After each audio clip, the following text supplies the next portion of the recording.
Hello everyone. Kain si Ate Red ng nilagang saging dahil binigyan ako ni Mami silang nilagang saging nung nakaraan. So, yung tatlo may natirang tatlo so nilaga ko kanina. So, kain tayo. So, ako lang talaga everyone habang nakichismis na naman si Ate Red sa mga post ni Food Genius, no? O, nagfa-follow kasi ako kina Makagago, nila ni Food Genius, yung mga marami nang nag-post ngayon about kay Norman Mangusin talaga at nagpo-post ng mga about Norman Mangusin, no? Ako naman talaga everyone, sa totoo lang talaga everyone, ito lang talaga masasabi ko. Huwag kayong lalapit yan kay Norman Mangusin. Kung yayain man kayo na maging bodyguard niya, naku, tanggi talaga kayo, lalo na pag may record kayo dahil kinabukasan, mayroon talaga kayong mugshot dyan sa Facebook na nakapost na talaga. No?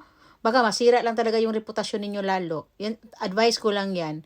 At saka sa mga tao talaga na mga makipicture-picture dyan kay Mangusin. Pag high profile kayo na tao, wag kayo magpa-picture dyan. Baka sabihin ni Kulaong, may connection kayong dalawa, best friend kayong dalawa, baka utangan pa kayo ni Kulaong, no? At mahirap na dahil pag makahanap siya ng tsansa na sa mga high profile na tao, talagang sabihin niya kaibigan niya, which is hindi naman niya kaibigan, or kaibiganin niya dahil mayroon siyang purpose, 'di ba? As sa mga nagsalibasan dito sa social media, mag-ingat lang talaga kayo. Kung kayo naman ay mga wala lang, individual lang na tao at gusto nyo magpa-picture dyan, huwag kayong magpa-picture sa ganyang klaseng tao dahil hindi yan good influencer, no? Baka magpakamalan pa kayo ng mga na mga scammer din, 'di ba? Wag talaga iwasan niyo talaga yan si Kulaong dahil para yung kung iniisip na ibang tao na si Kulaong ay pandemic hero, si Kulaong ang COVID, no? So, iwas talaga kasi nakakasira yan si Kulaong talaga. Every time na mayroong lumalapit sa kanya, talagang ma-expose talaga kinabukasan, no?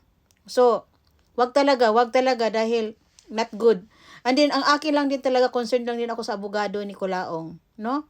Dahil, every time na si Kulaong ay pag bumuka ang bibig, maraming mga foul na sinasabi.